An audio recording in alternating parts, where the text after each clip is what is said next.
warahmatullahi wabarakatuh. Semoga kita semuanya selalu dalam lindungannya. Amin, amin, amin ya rabbal alamin. Oke, teman-temanku yang selalu mengikuti channel saya.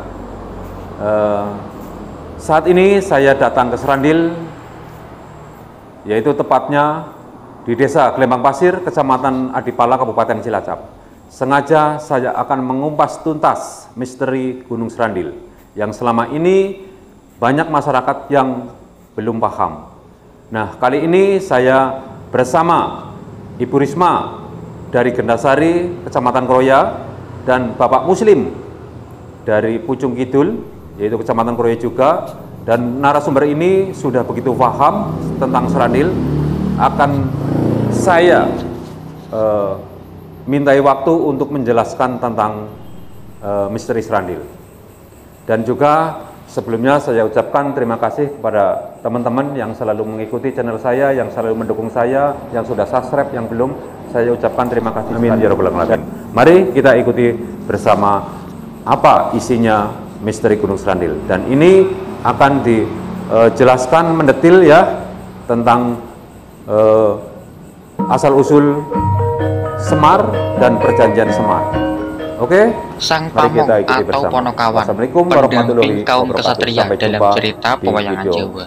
Menurut sangkit umum pedalangan Jawa, Semar Bodronoyo merupakan penjelmaan dari Sang Hyang Ismoyo, seorang dewa yang ngejowantah turun ke bumi untuk mengemban tugas sebagai seorang pamong kaum kesatria. Sebagai pengingat bila mana para kaum kesatria menemui masalah-masalah yang melampaui kemampuannya, maka dari itu adalah Semar sebagai tokoh kunci solusi dari konflik-konflik masalah tersebut. Begitu banyak kisah yang dapat diulas dalam cerita pewayangan Jawa. Gunung Serandil adalah sebuah tempat yang ada di wilayah Desa Gelembang Pasir, Kecamatan Adipala, Kabupaten Cilacap, Jawa Tengah. Tempat ini hanya sebuah bukit kecil yang banyak ditumbuhi pohon-pohon besar, yang lokasinya ada di pinggir pesisir pantai Laut Selatan. Tempat ini tidak terlalu jauh dari pusat kota Cilacap. Jaraknya kurang lebih hanya 30-an kilometer saja. Gunung Serandil ini sangat terkenal di masyarakat Kabupaten Cilacap khususnya sebagai sebuah tempat yang sangat sakral.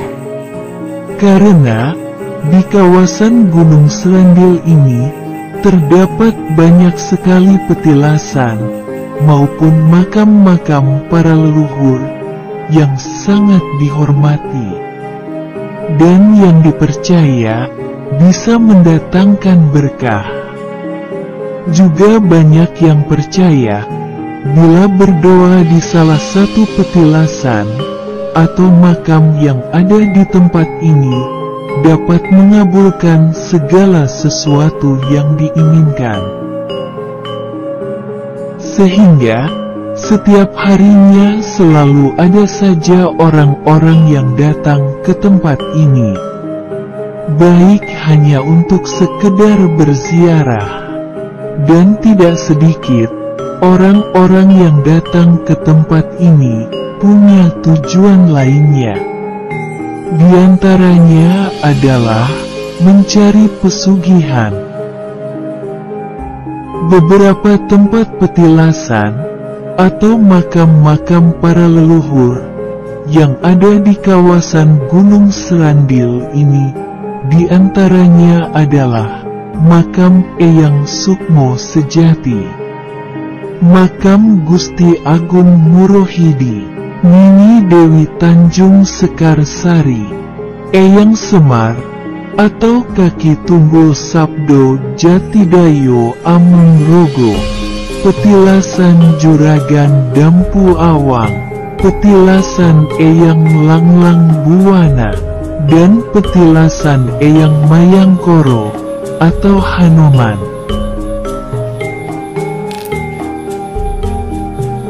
Dari beberapa tempat petilasan atau makam-makam yang ada di sini, kebanyakan orang-orang lebih suka berdoa atau melakukan ritual apapun di petilasan Eyang Semar. Karena banyak para peziarah yang meyakini bahwasannya Eyang Semar adalah leluhur utama di Gunung Serandil ini.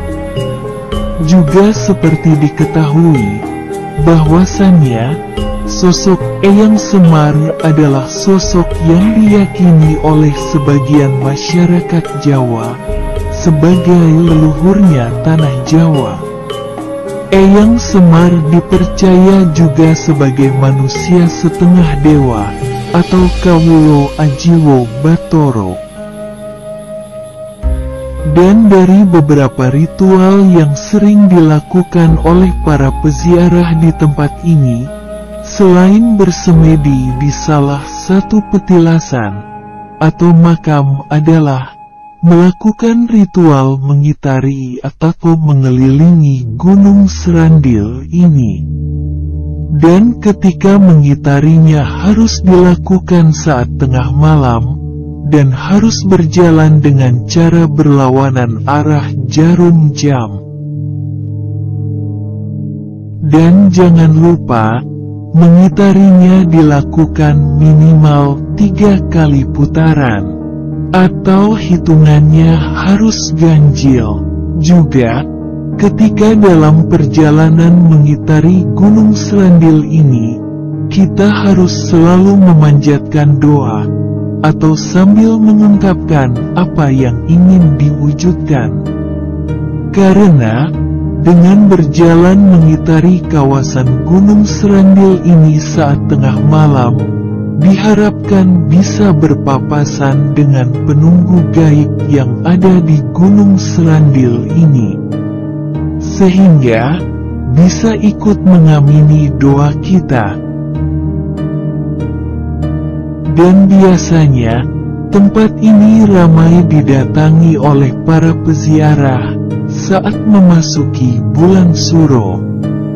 Apalagi, saat malam Selasa Kliwon dan malam Jumat Kliwon. Dan para peziarah datang ke tempat ini, tidak hanya datang dari Kabupaten Cilacap atau sekitarnya, bahkan konon, banyak yang datang dari luar Pulau Jawa, yang biasanya sampai menginap beberapa malam di tempat ini.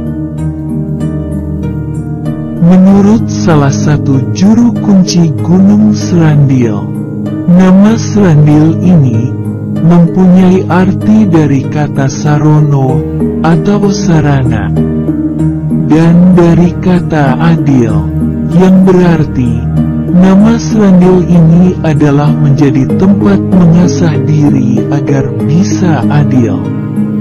Atau juga bisa diartikan juga sebagai tempat untuk mencari keadilan kepada Tuhan Yang Maha Esa. Dan masih menurut sang juru kunci, dulu, Bung Karno sebelum menjadi presiden, juga pernah datang dan bersemedi di tempat ini.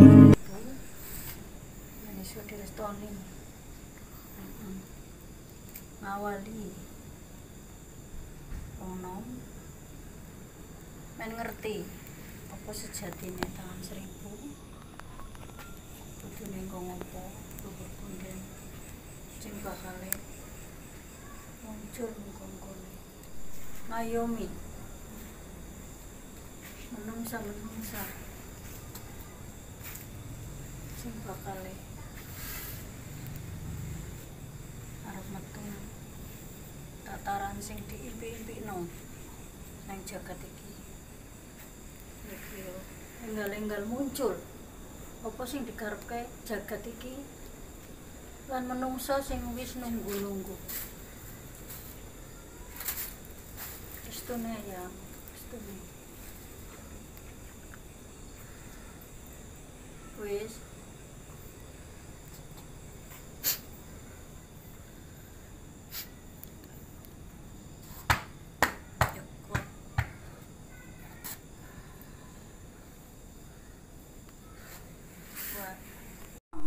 Yang Juragan Dampu Awang yang restunipun Eyang memperkenalkan kepada anak muda yang nggak tahu Eyang.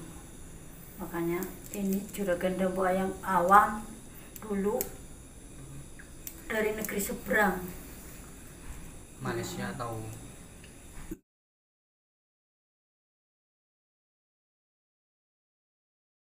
Cina juga. Ini dari negeri Cina yang dulunya merantau ke sini. Nah, untuk berjualan, sedikit demi sedikit, dan terus berjualan menjadi juragan. Nah, makanya dinamakan Juragan Dampu Awang. Nah, makna dari Dampu Awang sendiri itu apa, Bu? Sebuah nama karena udah menjadi juragan, makanya ditambahin Juragan Dampu Awang kayak gitu. Nah, untuk kalau misalnya orang yang kesini di Baratna nyuwun doa restunya kepada Eyang, makanya orang-orang yang berjualan untuk meraih kesuksesan. Nah, untuk bisnis, untuk meraih kesuksesan seperti Eyang Dampu Awang kayak gitu. Dan ini tuh di sini tuh banyak sajen, itu gunanya untuk apa, Bu? Kita sih ini bukan sajen ya.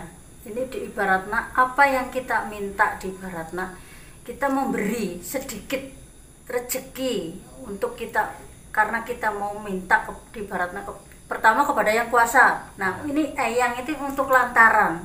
Makanya apa yang di Baratna kita di hati kepenginnya naruh bunga biar itu jualannya itu berkembang.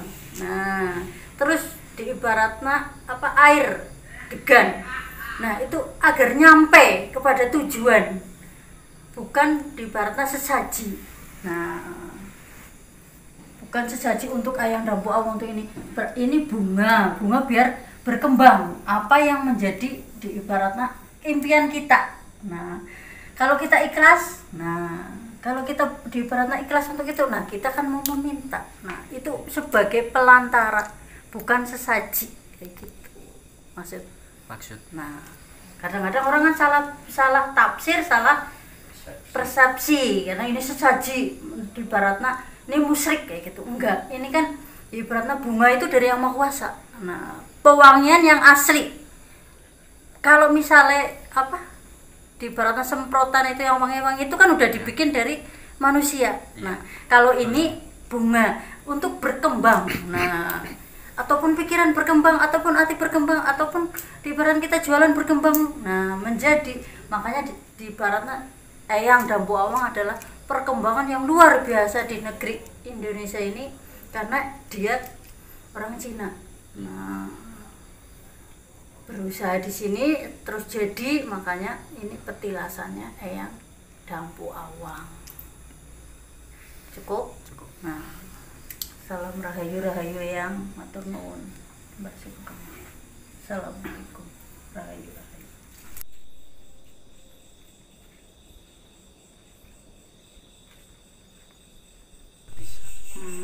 Kenapa nggak bisa?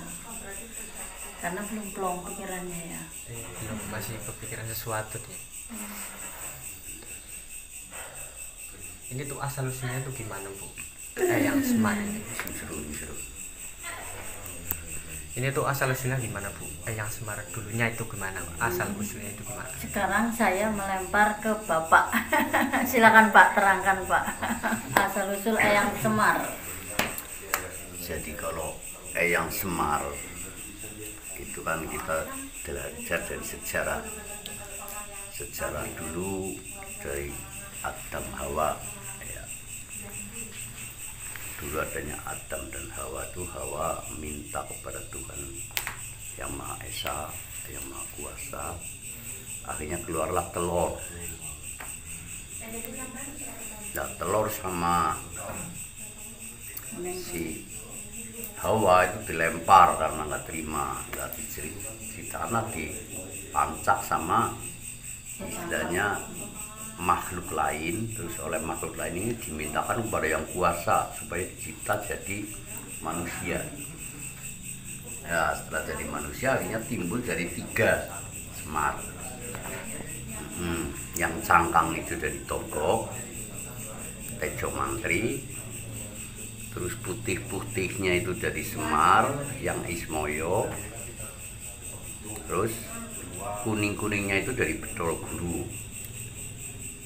Manikmoyo. Lah itu posisinya Togok itu di Eropa, Semar itu di tanah Jawa atau Nusantara, Bedol Guru itu di Bermuda. Jadi istilahnya Semar itu dulu-dulunya itu suruh ngomong tanah Jawa Nusantara. Kenapa kok harus yang Semar yang jadi pamomong tanah Jawa itu kenapa? Lah kata-kata Semar itu sebenarnya kata-kata Sanepo. Dari Sanepo itu samar, nggak kelihatan, bukan laki-laki, bukan perempuan. Semar sampai sekarang itu di pewayangan, dalam wayang itu kan Semar itu sebagai pamomong Pandowo. Tidak punya anak 3, ada Petruk, ada Nologareng, ada Jarubawor atau Bagong. Itu anak juga anak ciptaan semua, bukan anak Semar, istilahnya sebagai simbol pamomong tanah Jawa. Jadi siapapun raja yang dipomong Semar itulah adalah raja yang adil, sebagaimana di dalam wayang kulit itu pamomong.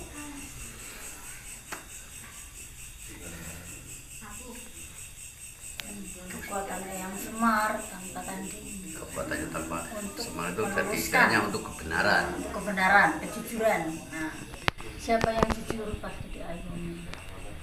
Tapi yang nggak baik nggak diayomi. Nah, Jadi dewa pun kalau salah sama Semar juga kalah gitu. karena sekarang udah titi wancinya Eyang Semar mengambil apa yang dulu perjanjian dari Eyang Semar, sekarang udah mulai diambil kembali. Nah Ibu, apa sih isi perjanjian dari Eyang Semar? Coba Pak, yang Bapak tahu dari perjanjian Itu yang terkenal itu kan perjanjian antara Syekh Subakir sama Danyang Tanah Jawa yang Semar.